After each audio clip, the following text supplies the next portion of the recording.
Hi friends, welcome to my channel. இன்றைக்கி நம்ம வீடியோவில் பார்க்க போகிறது டேஸ்டியான ஒரு தக்காளி சட்னி தாங்க பார்க்க போகிறோம். அது எப்படின்ட்டு பார்க்கலாம் வாங்க. அதுக்கு நான் தனியா, சீரகம், வெந்தயம், காஞ்ச மிளகா எல்லாம் சேர்த்து வறுத்துக்கினாங்க.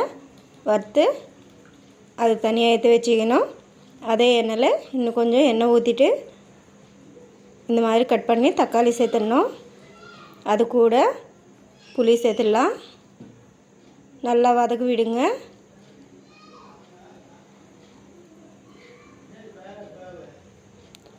கொஞ்சமாக உப்பு போட்டு கூட வதக்கிடலாம், சீக்கிரமாக வதங்கிடும். ஆனால் நான் உப்பு சேர்க்கலைங்க, நீங்கள் வேணுமென்னா சேர்த்துக்கிறவங்க. அவ்வளோதான். இது ஃபஸ்ட்டு அரைச்சிடலாம். தேவையான உப்பு போட்டுக்கோங்க. அரைச்சி வச்ச அந்த பொடியிலவே இந்த மாதிரி வதக்கின தக்காளி போட்டுடலாம். இதுக்கு ஒரு தாளிப்பு போடலாம். எப்பவும் போல் கடுகு, சீரகம்,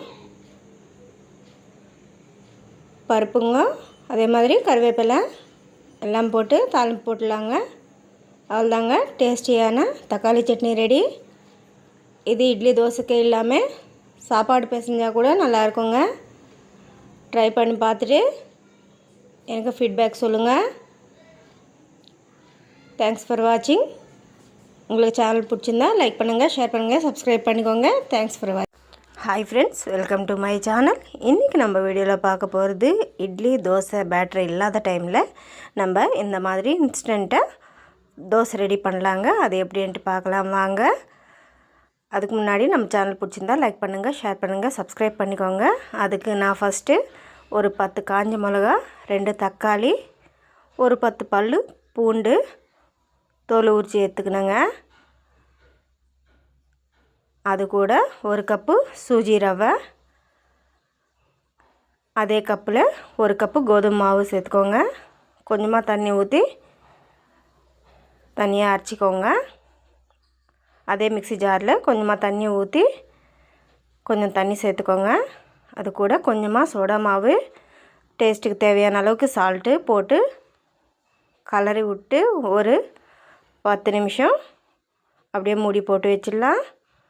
அவ்வளோதாங்க, பேட்டர் ரெடி ஆயிடுச்சு. அது கூட நம்ம கொஞ்சமாக சீரகம் போட்டு கலக்கிட்டு dosa ஊற்றிடலாங்க.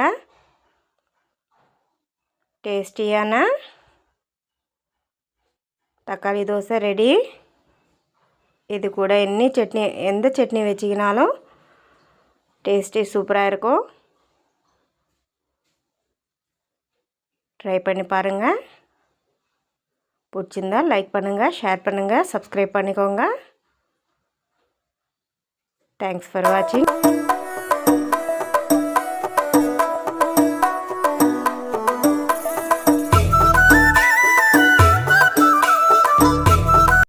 Hi friends, welcome to my channel. பருப்பே இல்லாமல் வடை செய்கிறது எப்படின்ட்டு பார்க்கலாம் வாங்க. அதுக்கு நான் இந்த மாதிரி பொரி எடுத்துக்கினேன். அது ஒரு 2 நிமிஷம் தண்ணியில் ஊற வைங்க. அதுக்கப்புறமா ரவை, சூஜி ரவை, அது மிக்ஸி ஜாரில் போட்டுக்கோங்க. அது கூட ஒரு கப்பு தயிர் சேர்த்துக்கோங்க. அவ்வளோதான். இந்த பொரி தண்ணியிலேருந்து அப்படியே புழிஞ்சு அந்த மாவில் சேர்த்து அரைச்சிக்கோங்க.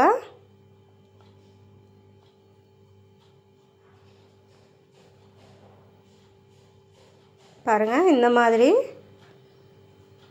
ஒரு கன்சிஸ்டன்சியாக வரணும். அவ்வளோங்க.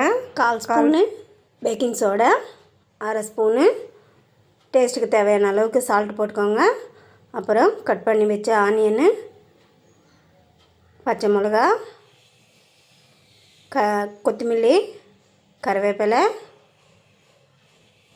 மெலிசாக கட் பண்ணால் இஞ்சிங்க எல்லாம் சேர்த்துக்கோங்க. அது கூட சீரகம் 1 ஸ்பூன் சேர்த்துக்கோங்க. அவ்வளோதாங்க. இந்த மாதிரி நல்லா மிக்ஸ் பண்ணிக்கோங்க.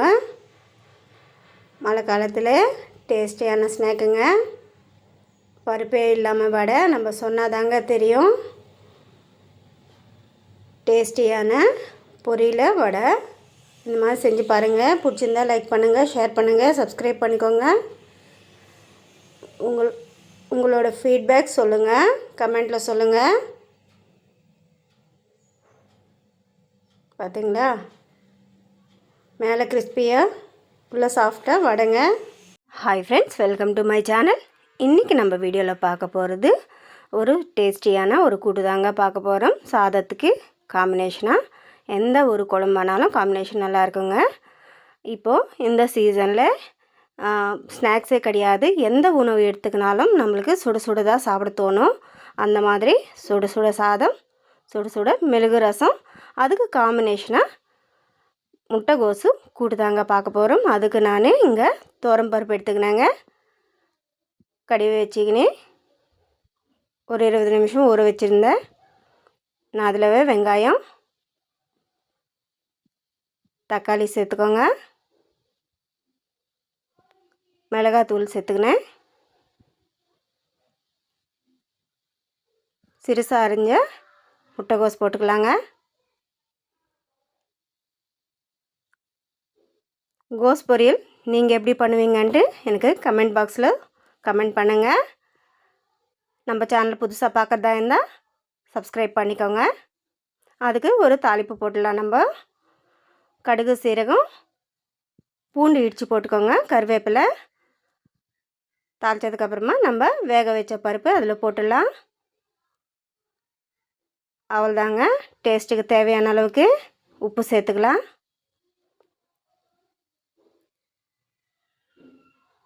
அவ்வளோதாங்க.